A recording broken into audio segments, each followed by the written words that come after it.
পাশে আপনাদের হয়তো ভবিষ্যৎ উনি এমপি হবেন, তিনি বসে আছেন। ধরেন আপনারা আমাকে নির্বাচিত করে বাংলাদেশের প্রধানমন্ত্রী বানিয়ে দিলেন। আজকে আমি বাংলাদেশের প্রধানমন্ত্রী হিসেবে মনে করলাম শতভাগ ইসলাম বাংলাদেশে কায়েম করে দেব। শতভাগ ইসলাম কায়েম করার ঘোষণা দেওয়া, আর পাশের দেশ বলেন আর ওই দূরের পাশ্চাত্য দেশ বলেন সব অর্থনৈতিক অবরোধ দিয়ে দিবে। ডলার বন্ধ, বিজনেস বন্ধ, ঠিক আছে, ইলেকট্রিক সাপ্লাই বন্ধ, সব বন্ধ। তখন যে ফল ডাউনটা হবে অর্থনৈতিক, আপনি ধরেন এখন এসি ব্যবহার করছেন, ফ্রিজ ব্যবহার করছেন, ইলেকট্রিসিটি ব্যবহার করছেন, সব নাই, অন্ধকার যুগে চলে গেছে। তাহলে এক সপ্তাহের মধ্যে আপনি বলবেন রাখো তোমার ইসলাম, এই ভাগাও আবদুল্লাহকে, এর চেয়ে সেকুলারিজম ভালো। এটাই বাস্তব।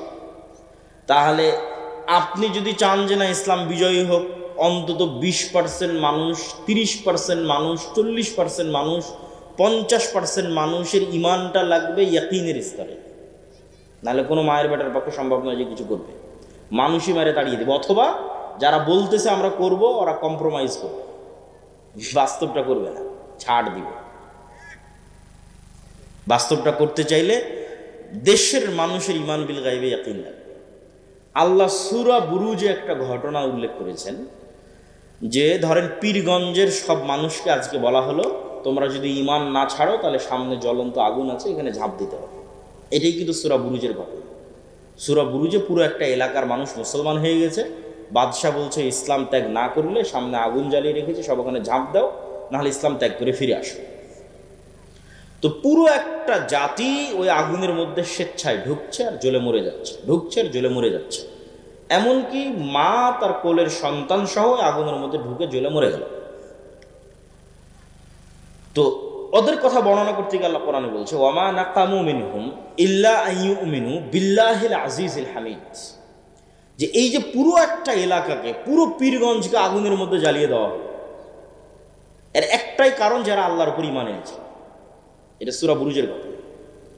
তাহলে আপনি এখন বলেন এই পুরো একটা এলাকা ওই আগুনের মধ্যে ঢুকে যাচ্ছে এবং জ্বলে পুড়ে মরে যাচ্ছে, এটা হওয়ার কোনো রাস্তা নাই যতক্ষণ না আপনার ঈমান এই লেভেলের হয় যে আমি যে আগুনে ঝাঁপ দিচ্ছি এই আগুনটা সাক্ষাৎ জান্নাত, বলেন আল্লাহু আকবার। আর আমার বাড়িতে যে এসি আছে, ফ্রিজ আছে, ফ্যান আছে, স্ত্রী পুত্র সন্তান আরামায়েশের জীবন আছে, ওইটা সাক্ষাৎ জাহান্নামের আগুন। এই একই ইমানের পরীক্ষা দাজ্জালের ক্ষেত্রে। দাজ্জালের জাহান্নাম হবে জান্নাত, আর দাজ্জালের জান্নাত হবে জাহান্নাম। তাহলে যতক্ষণ আপনার ওই লেভেলের ইমান তৈরি না হয়েছে, ওই লেভেলের স্যাক্রিফাইস করার মানসিকতা তৈরি না হয়েছে, ভাই কিসের বিজয়? এগুলো দিয়ে শুধু কম্প্রোমাইজ হবে। আল্লাহ কোরআন মাজিদে বলেছেন আম হাসিবতুম আন তাদখুলুল জান্নাহ ওয়ালাম্মা ইয়াতিকুম মাসালুল্লাযীনা খালাউ মিন ক্বাবলিকুম মাসাতহুমুল বাসাউ ওয়াদ-দাররা ওয়াজুলজিলু হাত্তা ইয়াকুলার রাসূলু ওয়াল্লাযীনা আমানু মাআহু মাতা নাসরুল্লাহ। জান্নাত কি তোমাদের মামুর বাড়ি? জান্নাত কি তোমাদের নানির বাড়ি? জান্নাত কি তোমাদের কাছে হাতের মোয়া? আল্লাহর ভাষাটা আমি আমার মতো করে বলতেছি। আম হাসিবতুম আন তাদখুলুল জান্নাহ, তোমরা কি মনে হয় জান্নাতে চলে যাবা? তোমার নানির বাড়ি, মামুর বাড়ি, হাতের মোয়া। অথচ এখন পর্যন্ত ওই লেভেলের জুলুম তোমরা সহ্য করনি যেই লেভেলের জুলুম তোমাদের পূর্ববর্তীরা সহ্য করেছে। এমন পর্যায়ের জুলুম যে সেই জুলুমে তারা বলতে বাধ্য হয়েছে আল্লাহর নবী আল্লাহর সাহায্য কখন আসবে। ওই জুলুমের মধ্যে তো আমরা যাইনি, আর ওই জুলুম সহ্য করার ক্ষমতা আমাদের আছে? ওই লেভেলের ইমান ছাড়া সহ্যের ক্ষমতা নাই। আপনি বলবেন দরকার নেই। পয়েন্ট নাম্বার 2, ইমান বিল গায়েবে ইয়াকিন ছাড়া মুসলমানদের বিজয় সম্ভব নয়। 1 নম্বর পয়েন্ট বুঝে গেলেন। পয়েন্ট নাম্বার 2, ইসলাম এবং মুসলমানদের বিজয়ের জন্য আল্লাহর সাহায্য জরুরি, ফুল স্টপ। আল্লাহর সাহায্য ছাড়া ইসলাম এবং মুসলমানদের বিজয় অতীতে কোনোদিন হয়নি, ভবিষ্যতে কোনোদিন হবে না। দুনিয়াবি কোনো রাস্তায়, শুধু দুনিয়াবি রাস্তায় আল্লাহর সাহায্য ছাড়া, শুধু দুনিয়াবি রাস্তায় ইসলাম এবং মুসলমানদের বিজয় হয় না, ফুল স্টপ। অতীতেও হয়নি, ভবিষ্যতেও হবে না। তাহলে আপনাকে জানতে হবে আমি যে রাস্তায় আছি এই রাস্তায় আল্লাহর সাহায্য আছে কিনা। যতক্ষণ আপনি আল্লাহর সাহায্য নিশ্চিত না করতে পারবেন ততক্ষণ আপনার দুনিয়াবি উপকার হতে পারে, ইসলাম প্রতিষ্ঠা হবে না। ইসলাম এবং মুসলমানদের উপকার হবে না, আপনার ব্যক্তিগত উপকার হতে পারে ওই পদ্ধতিতে, ওই রাস্তায়। তো আল্লাহর সাহায্য ছাড়া হয় না। দলিল একটা তো মুসা আলাইহিস সালামের ঘটনা আপনারা শুনলেনই। মুসা আলাইহিস সালাম যখন সমুদ্র পার হলেন তখন সিনাই মরুভূমি, এখনও আপনি গুগল ম্যাপে গেলে লোহিত সাগর পার হওয়ার পর ইসরায়েল এবং ফিলিস্তিন মুখে যখন যেতে থাকবেন, গাজা মুখে যখন যেতে থাকবেন, তখন সৌদি আরব, মিশর, ইসরায়েল, ফিলিস্তিন এই 3 দেশের মধ্যে বিশাল মরুভূমি, এখনও মরুভূমি, এর নাম হচ্ছে সিনাই মরুভূমি। এই সিনাই মরুভূমিতে মুসা আলাইহিস সালাম বানু ইসরায়েল জন্য ঘুরপাক খাচ্ছে। ওখানে তুর পাহাড় আছে, সিনাই মরুভূমি তুর পাহাড়ে, এই তুর পাহাড়ের আশেপাশেই ঘুরপাক খাচ্ছে। তো এদেরকে বলা হলো যে সামনে জেরুজালেম, এই জেরুজালেম তোমাদের বাপদাদার ভিটা, তোমরা যুদ্ধ করে বিজয় করো। কেন বাপদাদার ভিটা? ইব্রাহিমের ছেলে ইসহাক জেরুজালেমে থাকতো, ইসহাকের ছেলে ইয়াকুব জেরুজালেমে থাকতো, ইয়াকুবের ছেলে ইউসুফ এবং তার 11 ভাই এরাও জেরুজালেমে থাকতো, ফিলিস্তিনি।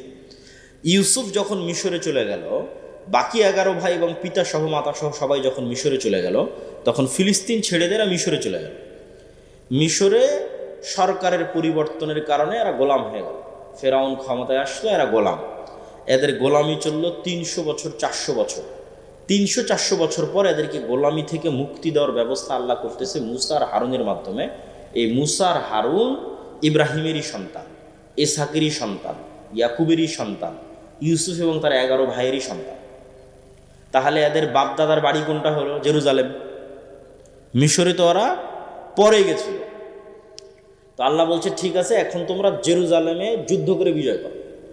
তো বানু ইসরাইল বলছে ইন্না ফিহা কওমান জাব্বারিন, জেরুজালেমে 40 তলা 50 তলা দেহের অধিকারী মানুষেরা আছে, আর আমরা ওদের সামনে পিঁপড়ার সমপরিমাণ, আমরা কেমনে এদের সাথে যুদ্ধ করি? আমালেকা গোত্র। তো মুসা, তুমি আর তোমার আল্লাহ গিয়ে যুদ্ধ করো, আমরা পারবো না। তখন 2 জন মানুষ যাদের ইমান বিল গায়েবে ইয়াকিন ছিল, তারা বলল আল্লাহ যেহেতু আদেশ করেছে যুদ্ধ করতে, আমরা যদি করি আমরা বিজয়ী হব। ওদের ইয়াকিন ছিল, গায়েবে ইয়াকিন ছিল। তার মধ্যে একজন ইউশা বিন নুন। কিন্তু অধিকাংশ মানুষ যুদ্ধ করতে রাজি না হয়, আল্লাহ তাদের আযাব দিল 40 বছরের, যে মরুভূমির মধ্যে ঘুরপাক খাও 40 বছর। 40 বছরের আযাবের মধ্যে মুসা আলাইহিস সালাম মারা গেল। নতুন নবী হলো ইউশা বিন নুন। ইউশা বিন নুন বানু ইসরায়েলকে বলল ভুল হয়েছে, যুদ্ধ করতে হবে, তওবা করো, চলো যুদ্ধ করি। তওবা ইস্তেগফার করে যুদ্ধ শুরু করলো। যুদ্ধে বিজয় আনতে আর 4-5 ঘন্টা যুদ্ধ করতে হবে, জয় জয় ভাব, কিন্তু এখনো জয় হয়নি। আর এদিকে সূর্য ডুবে যাচ্ছে, সূর্য আর আধা ঘন্টা 1 ঘন্টার মতো ডুবে যাবে। শুক্রবারের দিন বিকেলবেলা, আর শনিবারে মুসা আলাইহিস সালামের দিনে যুদ্ধ নিষিদ্ধ। তাহলে যুদ্ধ আবার শুরু করতে হবে রবিবার। তো ইউশা বিন নুন দেখলেন যে আজকে যদি এক টানে এক ঝটকায় যুদ্ধ শেষ করে বিদায় না হতে পারি, তাহলে এই জয়ের মোমেন্টাম তৈরি করা কঠিন আছে। প্রতিটা জিনিসের একটা মোমেন্টাম থাকে, অতএব যুদ্ধ আজকেই শেষ করতে হবে। তো আজকে যুদ্ধ শেষ করার একটাই রাস্তা আছে, সেটা হচ্ছে সূর্যকে থামিয়ে দিতে হবে। কার মাথার মধ্যে এই বুদ্ধি আসতে পারে যে আজকে আমার যুদ্ধ বিজয়ের জন্য সূর্য থামাতে হবে? তাহলে কোন লেভেলের গায়েবে ইয়াকিন রাখতো ইউশা বিন নুন যে মাথার মধ্যে এই বুদ্ধি কাজ করতেছে যে এখন যুদ্ধ চালাবো, কাকে থামাতে হবে? সূর্য। দেখেন ইউশা বিন নুন আল্লাহকে বলতেছে সূর্যের দিকে ইশারা করে, আল্লাহ আপনি সূর্য থামিয়ে দেন। তো বান্দার বিশ্বাস যেমন, আল্লাহর সহযোগিতা তেমন। সহিহ বুখারীর হাদিস, পৃথিবীর ইতিহাসে প্রথমবার আল্লাহ সূর্য থামিয়ে দিলেন। আল্লাহু আকবার, প্রথমবার। তাহলে এখানে ইউশা বিন নুন দুনিয়ার শক্তিতে বিজয় হচ্ছে না, আল্লাহর সাহায্যে, আল্লাহর সাহায্যে। এই একই জেরুজালেম আবার 200-300 বছর পর দাউদ, সুলাইমান, তলুত তারা বিজয় করতেছে জালুতের বিরুদ্ধে। এটাও কোরআন থেকে বল। তো আল্লাহ বলল তোমরা যদি যুদ্ধ করতে চাও, সামনে যে নদী আছে এই নদী পানি পান না করে পার হতে হবে, সাঁতার কেটে। এটা পরীক্ষা। এই পরীক্ষায় যারা পাশ করবে তারা যুদ্ধ করবে। তো পানি পান না করে পার হয়েছে 300 প্লাস মাইনাস সামথিং মানুষ, মাত্র 300। এই 300 মানুষ পার হওয়ার পর দেখছে যে জালুতের লক্ষ বাহিনী। তো লক্ষ বাহিনীর সামনে 300 মানুষ দাঁড়ানোর কোনো রাস্তা আছে? কোরআনের আয়াত, এই 300 মানুষের একদল মানুষ বলছে, কোরআনের আয়াত, লা তাকাতা লানাল ইয়াউমা বিজালুত ওয়া জুনুদিহি, আরে আজকে কিসের যুদ্ধ হবে? লক্ষাধিক মানুষের সাথে 300 মানুষের আবার যুদ্ধ কিসের? আমাদের তো কোনো শক্তিই নেই, যুদ্ধ সম্ভব না। আবার আরেক দল মানুষ বলতেছে, তাদের কথাও আল্লাহ কোরআনে তুলে ধরেছে, কাম মিন ফিআতিন কালিলাতিন গালাবাত ফিআতান কাসীরাতাম বিইজনিল্লাহ। কত দুর্বল মানুষকে আল্লাহ কত শক্তিশালী মানুষের উপর বিজয় দিয়েছে আল্লাহর সাহায্যে। বলেন আল্লাহু আকবার। তাহলে 300 মানুষও লক্ষ মানুষের উপর বিজয়ী হতে পারে কার সাহায্যে? আল্লাহর সাহায্যে। ওরা যুদ্ধ শুরু করলো, দাউদ আলাইহিস সালাম নিজে হাতে জালুতকে হত্যা করলেন। দলিল নাম্বার 3, এটা শেষ দলিল যে আল্লাহর সাহায্য ছাড়া বিজয় সম্ভব নয়। মুহাম্মদ সাল্লাল্লাহু আলাইহি ওয়াসাল্লাম বদরে, উহুদে, খন্দকে 3 যুদ্ধেই মুহাম্মদ সাল্লাল্লাহু আলাইহি ওয়াসাল্লামের 300, আবু জাহালের 1000, মুহাম্মদ সাল্লাল্লাহু আলাইহি ওয়াসাল্লামের 700, উহুদে আবু সুফিয়ানের 2000, খন্দকে মুহাম্মদ সাল্লাল্লাহু আলাইহি ওয়াসাল্লামের 700, আবু সুফিয়ানের 10,000। বদর, উহুদে তো মুহাম্মদ সাল্লাল্লাহু আলাইহি ওয়াসাল্লাম দুর্বল ছিলই, কিন্তু খন্দকে অসম্ভব। খন্দকে 10,000 সমান 700, 1000। তার মধ্যে আবার 300-400 মুনাফিক, তার মধ্যে আবার 3টা ইহুদি গোত্র, বানু কুরাইজা, বানু কায়নুকা, বানু নাজির। এরা তলে তলে বাইরের কাফের মুশরিকদের সাথে ওয়াদা দিয়ে রেখেছে, কোনো মতে মুহাম্মদকে ফালাও, আমরা তোমাদের সাথে আছি। তাহলে মুহাম্মদ সাল্লাল্লাহু আলাইহি ওয়াসাল্লাম মাত্র 500-700 মানুষ, আর বাইরে ঘেরাও করে আছে 10,000। বদরে এবং উহুদে একত্রিত হয়েছিল শুধু মক্কার মানুষ, আর খন্দকের দিন একত্রিত হয়েছে পুরো সৌদি আরবে, পুরো আরবে যত গোত্র উপগোত্র আছে সবাই একত্রিত হয়েছে, মদিনাকে মাটির সাথে মিশিয়ে দিতে হবে। মুহাম্মদ সাল্লাল্লাহু আলাইহি ওয়াসাল্লামের জীবনের সবচেয়ে করুণ এবং অসহায় সময় 2টা। তায়েফেও মুহাম্মদ সাল্লাল্লাহু আলাইহি ওয়াসাল্লাম এত অসহায় নয়, 2টা সময় সবচেয়ে অসহায়। একটা খন্দকের যুদ্ধের 1 মাস, আর একটা হচ্ছে আবু তালেবের সাথে শিয়াবে আবু তালেবে গৃহবন্দী অবস্থায় যে 3 বছর মক্কায়। তো মুহাম্মদ সাল্লাল্লাহু আলাইহি ওয়াসাল্লামের জীবনের যত ঘটনা দেখেন, পেটে পাথর বাঁধা, ক্ষুধার যন্ত্রণা, এগুলো সব খন্দকের যুদ্ধের ঘটনা। এর চেয়ে করুণ ঘটনা মুহাম্মদ সাল্লাল্লাহু আলাইহি ওয়াসাল্লামের লাইফে আর পার হয়। তাহলে বদর, উহুদ, খন্দকে মুহাম্মদ সাল্লাল্লাহু আলাইহি ওয়াসাল্লামের কোনো রাস্তা নাই যে দুনিয়াবি লজিকে উনি বিজয়ী হতে পারে। বিজয়ের একমাত্র রাস্তা কার সাহায্য লাগবে? আল্লাহর সাহায্য। একটা যুদ্ধে মুহাম্মদ সাল্লাল্লাহু আলাইহি ওয়াসাল্লাম দুনিয়াবি দিক থেকে শক্তিশালী ছিল, ওটা হচ্ছে হুনাইনের যুদ্ধ। এই যুদ্ধটা হয়েছে মক্কা বিজয়ের পর। তো মক্কা বিজয় করে তো এমনি কনফিডেন্স লেভেল হাই, সাহাবীদের কনফিডেন্স এমনি হাই, যে যেই মক্কা থেকে আমাদের বের করে দেওয়া হয়েছিল সেই মক্কা আজকে আমরা বিজয় করে নিয়েছি। তাহলে তো এমনি আত্মবিশ্বাস টপ লেভেলে। তার উপর আবার যুদ্ধের মাঠে গিয়ে দেখছে 12,000 মুজাহিদ। হুনাইনের যুদ্ধে সাহাবী 12,000। কোথায় 300 জন নিয়ে যুদ্ধ করেছে, 700 জন নিয়ে যুদ্ধ করেছে, 1000 জন নিয়ে যুদ্ধ করেছে, আর কোথায় 12,000। তো একে তো মক্কা বিজয় করে এসেছে, আর একে তো 12,000 মানুষ। আত্মবিশ্বাস টপ লেভেল। বদর, উহুদ, খন্দকে যেহেতু দুর্বল ছিল, ভরসা ছিল আল্লাহর উপর। হুনাইনে দেখছে নিজেরাই সব, তখন নিজের উপর ভরসা। যুদ্ধ শুরু হওয়ার আধা ঘন্টার মধ্যে সব সাহাবী পালাচ্ছে আল্লাহর নবীর সামনে দিয়ে। পালানো শুরু। মুহাম্মদ সাল্লাল্লাহু আলাইহি ওয়াসাল্লাম অবস্থা বেগতিক দেখে ঘোড়া থেকে লাফ দিয়ে ভাষণ দেওয়া শুরু করল। আর ওনার চাচার খুব উঁচু আওয়াজ ছিল, মাইকের মতো। তো চাচা আব্বাসকে ডাক দিয়ে বললেন, আমি যা বলছি আপনি চিল্লিয়ে চিল্লিয়ে মানুষকে বলেন। তাহলে কি বোঝা গেল? মুহাম্মদ সাল্লাল্লাহু আলাইহি ওয়াসাল্লামের জীবদ্দশায় উনি জীবিত থাকতে, উনি যেই যুদ্ধে নিজে স্বয়ং উপস্থিত আছে, সেই যুদ্ধে দুনিয়ার শক্তিতে বিজয় হচ্ছে না। বুঝেন না মনে আমার কথা? দুনিয়ার শক্তিতে পাওয়ারফুল, বিজয় হচ্ছে না। তাহলে নবীর জীবদ্দশায় কার সাহায্য ছাড়া বিজয় হচ্ছে না? দুনিয়ার শক্তি আছে তাও হচ্ছে না। কার সাহায্য লাগতেছে? আল্লাহর সাহায্য। আপনি যদি পারমাণবিক অস্ত্রেরও মালিক হয়ে যান, বিশ্বাস করেন আল্লাহর সাহায্য যদি না থাকে, ইসলাম এবং মুসলমানদের বিজয় সম্ভব না। তাহলে ফার্স্ট শর্ত পূরণ করতে হবে কার সাহায্য? আল্লাহর সাহায্য দুনিয়াতে কিভাবে আসে?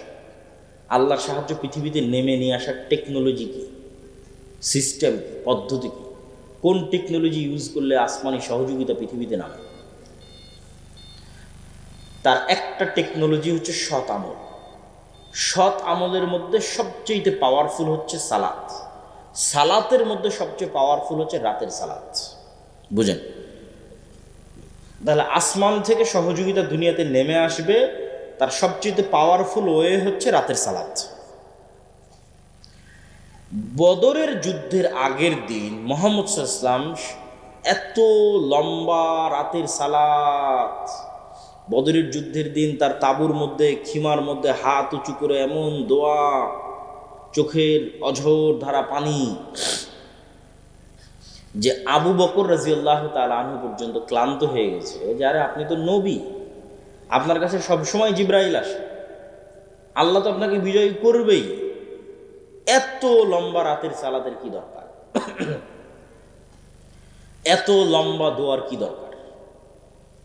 কিন্তু আপনি নিশ্চিত জেনে রাখেন যে আমি যতটুকু জানি, আপনি যতটুকু জানেন, তার চেয়ে মুহাম্মদ সাল্লাল্লাহু আলাইহি ওয়াসাল্লাম হাজার গুণ বেশি জানে যে আল্লাহর সাহায্য ছাড়া বদরে বিজয় সম্ভব নয়।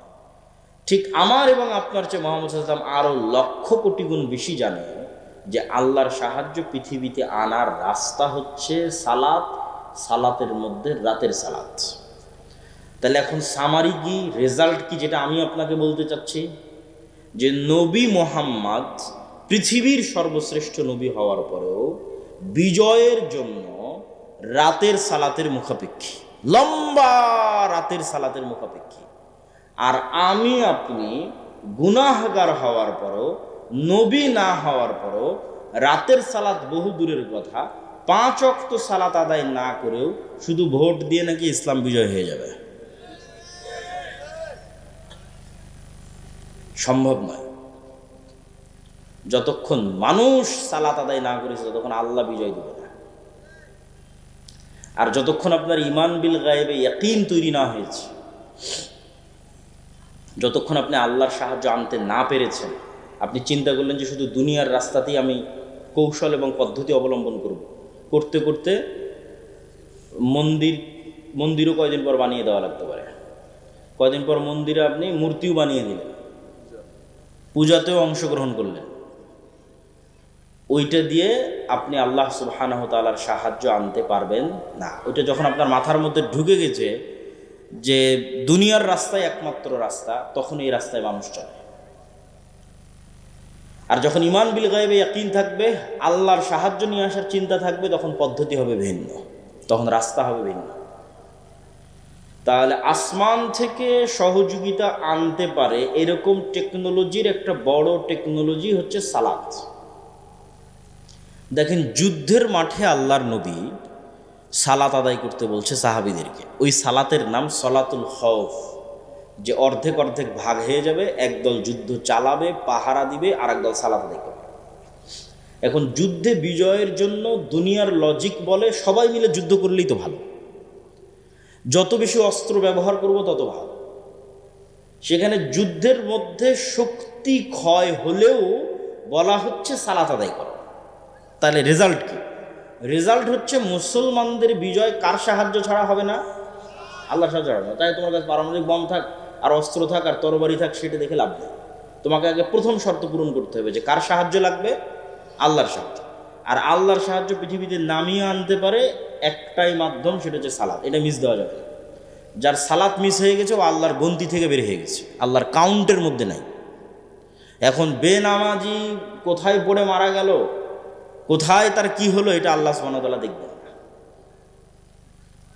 আপনাকে যদি আরও সহজ করে বোঝানোর জন্য বলি, যে আমরা মোবাইলে যেমন ফিঙ্গারপ্রিন্ট ইউজ করি, ফেস ভেরিফিকেশন ইউজ করি, ঠিক আছে, কোনো অ্যাকাউন্ট খোলার জন্য ডানে তাকাতে বলে, বামে তাকাতে বলে, তখন পুরো ফেসটা নেয়, নিয়ে মিলায় যে হ্যাঁ এটা ওরই ফেস, তখন ওপেন হয়ে যায়। তো এই যে পাসওয়ার্ড দিয়ে যে আমরা ফোন ওপেন করতেছি, ফিঙ্গারপ্রিন্ট দিয়ে, ফেস ভেরিফিকেশন দিয়ে আজকে অনেক কিছু ওপেন করতেছি, মনে করেন পৃথিবী এমন একটা সিস্টেমের উপর দাঁড়িয়ে আছে, লাউহে মাহফুজে প্রত্যেকটা ইবাদতের একটা চিত্র আছে। লাউহে মাহফুজে প্রত্যেকটা ইবাদতের একটা ফরম্যাট দাঁড় করানো আছে।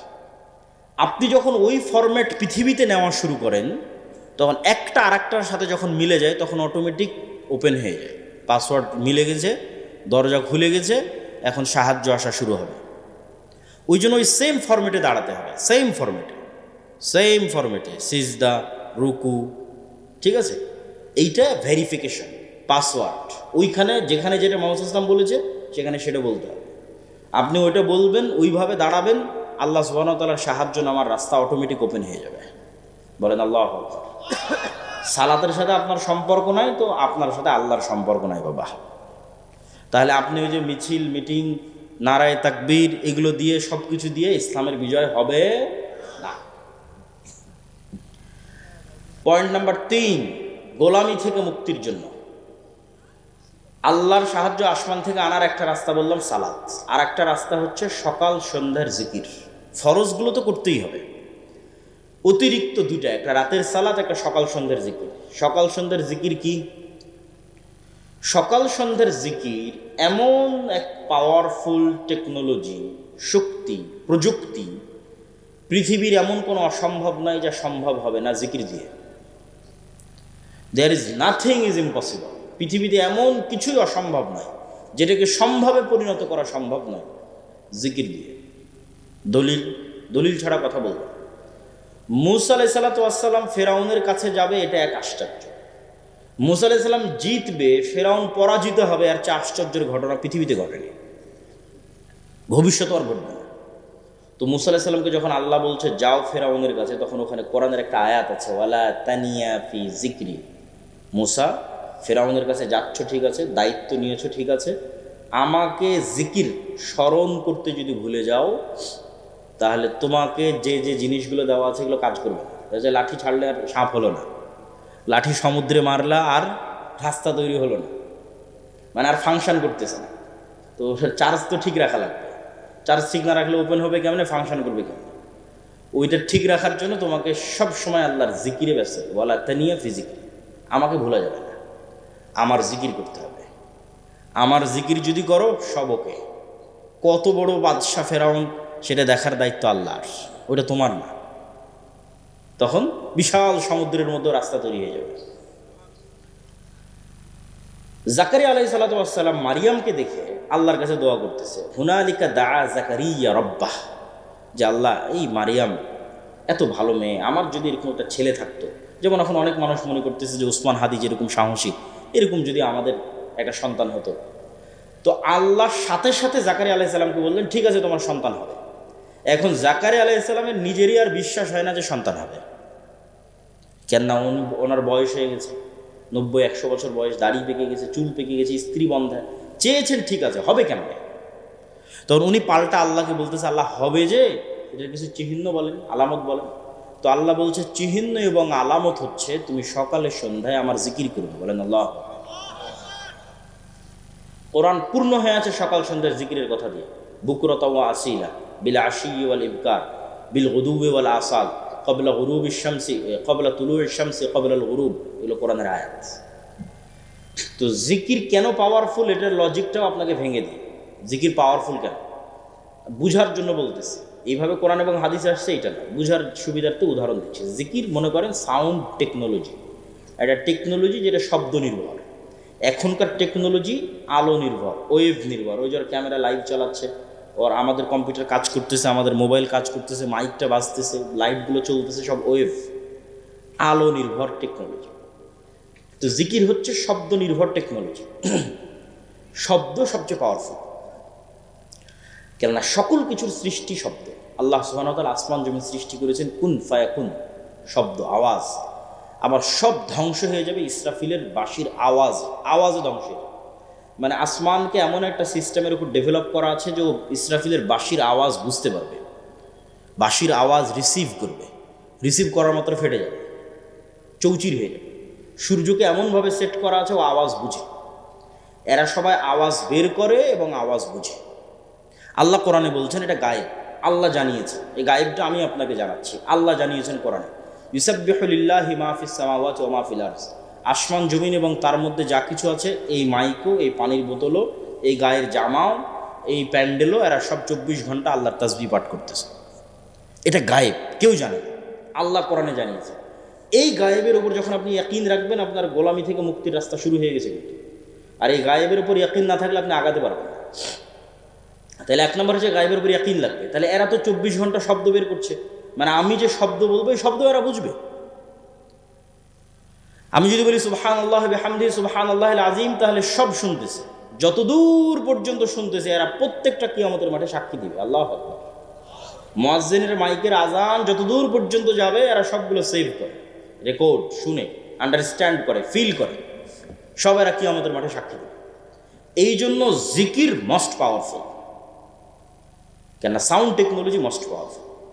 গোলামি থেকে আজাদির 4 নাম্বার রাস্তা, এবং এটা সবচেয়ে গুরুত্বপূর্ণ, আজকের আলোচনার সবচেয়ে গুরুত্বপূর্ণ পার্ট।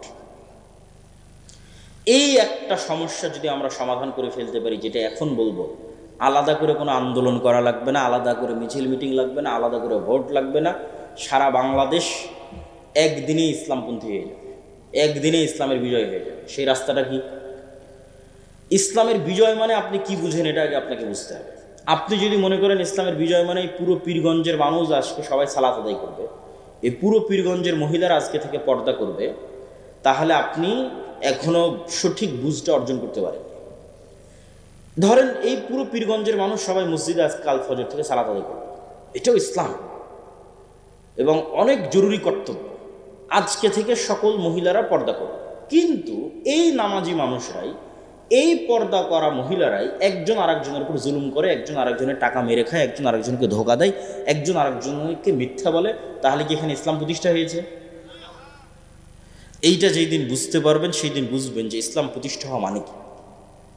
ইসলাম রাষ্ট্র ক্ষমতায় যাওয়ার বেসিক হচ্ছে ইনসাফ, ন্যায়, সত্যবাদিতা, বেসিক। ঈসা আলাই সালাতাম যেই দিন সমগ্র পৃথিবীর শাসনভার হাতে নেবেন, সেই দিন ঈসা আলাই সালাতামের শাসনের গুণ বর্ণনা করছে মোহাম্মদ সাল্লাল্লাহু আলাইহি ওয়াসাল্লাম, যে ওই দিন ঈসা আলাইহিস সালাম সমগ্র পৃথিবীতে ন্যায় প্রতিষ্ঠা করবে। তাহলে ঈসা আলাইহিস সালামের শাসনের গুণ কি? সমগ্র পৃথিবীতে কি প্রতিষ্ঠা হবে? ন্যায় প্রতিষ্ঠা হবে।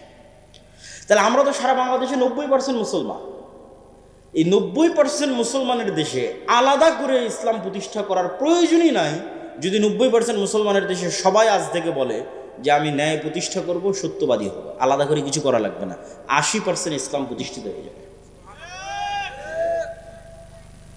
ওইটা যদি আপনি ফিল আপ না করতে পারেন, তাহলে বাহ্যিকভাবে যতই হোক বাস্তবে ইসলাম প্রতিষ্ঠিত হবে না।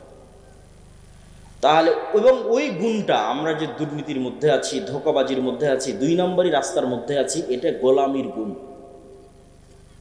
এইটা গোলামির চিহ্ন। দেখেন এই যে ইসহাক আলাইহিস সালামের সন্তানেরা, ইব্রাহিম আলাইহিস সালামের সন্তানেরা, এদেরকে আল্লাহ বলছে শনিবারের দিন তোমরা মাছ ধরবা না। এরা কি করলো? শনিবারের দিন মাছগুলো না ধরে আটকে রেখে দিল, যে ওই মাছগুলোকে রবিবারের দিন ধরলো। কি 2 নম্বরই বুদ্ধি! তাহলে ইব্রাহিমের সন্তান এত 2 নম্বরই বুদ্ধি কেমনে শিখলো? নবীর সন্তান এত 2 নম্বরই বুদ্ধি কেমনে জানে? ওই যে ফেরাউনের যে 300 বছর গোলাম ছিল, গোলামি মে বদল জাতি হে কওমো কাজমির, আল্লামা ইকবাল বলেছে, গোলামিতে মিথ্যা বলা শিখে নিয়েছে। আপনি নিশ্চিত থাকেন, আমরা মুসলমানেরা ধোঁকাবাজি, দুর্নীতি, 2 নম্বরই রাস্তা জানতাম না। ব্রিটিশদের 190 বছর গোলামি আমাদের রক্তের মধ্যে এটা ঢুকিয়ে দিয়েছে। এর দলিল আমি আপনাকে দিতে পারি, কিন্তু ওই দিকে যাচ্ছে না, সময় নষ্ট হবে। জাস্ট পয়েন্টের উপর ফোকাস থাকে, যে সত্যবাদিতা, ন্যায়পরায়ণতা নেতৃত্বের বিকাশের প্রথম ভিত্তি, আর মিথ্যা, দুর্নীতি, গোলামির প্রথম ভিত্তি। তাহলে যে সত্যবাদী, ন্যায়পরায়ণ ও নেতা, যে মিথ্যুক, ধোঁকাবাজ, 2 নম্বর রাস্তা অবলম্বন করে ও গোলাম। এখন আপনি আরো আপনাকে প্র্যাকটিক্যাল উদাহরণে চলে যান। ধরেন উসমান হাদি, গণতন্ত্রের যে কালচার, এই কালচার হচ্ছে আপনাকে মনোনয়ন আনতে গেলে, সিট ভাগাভাগি করতে গেলে, ভোটে জিততে হলে আপনাকে এর বিরুদ্ধে, ওর বিরুদ্ধে, এর পক্ষে গ্রুপিং, লবিং, লিয়াজু, টাকা পয়সার লেনদেন, অনেক কিছুর মধ্যে বাই ডিফল্ট যুক্ত হতে হয়। এটা কালচার, ডেমোক্রেসি এই কালচারের উপর প্রতিষ্ঠিত। তাহলে যখনই আপনি ওই প্রত্যেকটা জিনিসের মধ্যে ঢুকতেছেন, তখন আল্লাহর গায়েবে নেতা হওয়ার যে ফরম্যাট ঠিক করা আছে, যে মানুষটা নেতা, ওই ফরম্যাটটা হচ্ছে আপনি শতভাগ সত্যবাদী হবেন, শতভাগ ন্যায়পরায়ণ হবেন। যখনই আপনি এই ফরম্যাটের মধ্যে ঢুকে যাচ্ছেন, তখন আপনি ওখান থেকে গোলামির যে চিহ্ন, সেই চিহ্নের দিকে যাত্রা শুরু করতেছেন। তো উসমান হাদি এই জায়গায় কি করেছে? সে নিজের জায়গায় শতভাগ সৎ এবং শতভাগ ন্যায়পরায়ণ থেকে তার জ্ঞান এবং মেধা দিয়ে ভয়েস উচ্চারণ করেছে, আওয়াজ উঠিয়েছে। তাহলে এইটাই হলো নেতৃত্বের বিকাশের শর্ত। আমাদের এরকম 500 উসমান হাদি দরকার, এরকম 1000 উসমান হাদি দরকার, যে শতভাগ সত্যবাদী থাকবে। কোনো দল, কোনো সংগঠন, কোনো মানুষ, কোনো ব্যক্তি কোনো কিছুর প্রতি দায়বদ্ধ থাকবে না, কারোর সাথে লিয়াজু মেনটেন করতে গিয়ে, লবিং মেনটেন করতে গিয়ে শতভাগ সত্য বলতে পারবে না, এই রকমের কোনো পিছুটান তার থাকবে না। জ্ঞানে থাকবে সর্বোচ্চ, যেটা লাস্ট পয়েন্টে আসবো, যে জ্ঞান। ইমান বিল গায়বে ইয়াকিন থাকবে, সৎ আমল থাকবে, রাতের সালাতে পাবান্দ, 5 ওয়াক্ত সালাতে পাবান্দ। এরকম 500টা যদি আপনি নেতা তৈরি করে দিতে পারেন, 500, তাহলে আমি এটা বাংলাদেশের ক্ষমতা অর্জনের রাস্তা বলছি না, এটা পৃথিবীর ক্ষমতা অর্জনের রাস্তা, যেটা কোরআনে দেওয়া আছে। এটা দিয়ে পৃথিবী বিজয় করা সম্ভব, সত্যবাদিতা এবং ন্যায়পরায়ণতা দিয়ে। এটা নেতা তৈরি হওয়ার রাস্তা, নেতা তৈরি হওয়ার বীজ। এখন আপনি কেমনে প্র্যাকটিক্যাল লাইফে আমার এই বক্তব্যকে ফিট করবেন যে ঠিক আছে আজ থেকে আমরা গোলামি থেকে মুক্তি চাই? তা আবদুল্লাহ ভাই বলেছে গোলামি থেকে মুক্তি পেতে চাইলে সত্যবাদী ন্যায়পরায়ণতার মাপকাঠিতে আসতে হবে, না হলে গোলামি থেকে মুক্তি সম্ভব নয়। তো আমি কেমনে চেক করব যে আমি গোলাম না নেতা? আপনারা যারা এখানে বসে আছেন তারা নিজে বুকে হাত দিয়ে জিজ্ঞেস করেন যে আপনার পিতার সম্পত্তিতে আপনার বোনকে ন্যায় এবং ইনসাফের সাথে ভাগ দিয়েছেন কিনা? হাসার কিছু না। যদি আপনি আপনার পিতার সম্পত্তিতে আপনার বোনকে ন্যায়ের সাথে, ইনসাফের সাথে ভাগ করে দিয়ে থাকেন, তাহলে আপনার মধ্যে নেতৃত্বের ক্রাইটেরিয়া আছে। দুনিয়ার দৃষ্টিতে না, আল্লাহ গায়েবে নেতা হওয়ার যে ক্রাইটেরিয়া নির্ধারণ করেছে, ওই ক্রাইটেরিয়া আপনার নেতার গুণ আছে। আর যদি আপনি ন্যায় এবং ইনসাফের সাথে বন্টন করে না থাকেন, ভালো জমিটা আপনি নিয়েছেন, নদীর ডোবা জমিটা আপনি দিয়েছেন, যেটাতে বেশিবার ফসল হয় সেটা আপনি নিয়েছেন, কম ফসল বোনকে দিয়েছেন, দেরিতে দিয়েছেন, গড়িমসি করেছেন, অথবা এখনও দেননি, নিশ্চিত থাকেন আপনিও যদি কোনো মতে এমপি মন্ত্রী হতে পারেন, গত 16 বছর তারা যা দুর্নীতি করেছে আপনি তার চেয়ে বেশি দুর্নীতি করবেন। তাহলে এই সিস্টেমে, ধরেন গণতান্ত্রিক সিস্টেমে 300 এমপি আমি নির্বাচিত করে দিলাম। এই 300 এমপি ধরেন কথার কথা, ধরেন আল্লাহ না করুক, ধরেন কথার কথাই 300 এমপি দুর্নীতিগ্রস্ত। তাহলে এই দুর্নীতিগ্রস্ত 300 এমপি আপনাদের দৃষ্টিতে নেতা, আর আল্লাহর লজিকে তারা নেতা না গোলাম? এই জিনিসটা যেদিন বুঝবেন ওই দিন গোলামের জিঞ্জির ভাঙা শুরু হবে। এই জিনিসটা যেদিন ফিল করবেন না, মেরুদণ্ড বিক্রি করা যাবে না। ওসি, ডিসি, এসপি, মন্ত্রী, মিনিস্টার বা ক্ষমতায় যারা আসে আর 3 বছরের জন্য, 5 বছরের জন্য, 2 বছরের জন্য, কিন্তু আর্মিতে যে জয়েন করেছে ও তো রিটায়ার্ড না করা পর্যন্ত ওখানেই থাকবে। ওসি, ডিসি, এসপি, মন্ত্রী, মিনিস্টার যে হয়েছে, ওসি, ডিসি, এসপি, তারপরে এসিল্যান্ড, সাব রেজিস্ট্রার, রিটায়ার্ড না করা পর্যন্ত আছে। তাহলে এই যে এরা তো সব আমাদেরই জনগণ, সাধারণ জনগণ।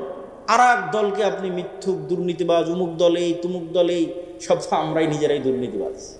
আমরা সাধারণ জনগণই তো দুর্নীতিগ্রস্ত। তাহলে এই OC, DC, SP, AC land, sub registrar, এদের 50% নামাজি।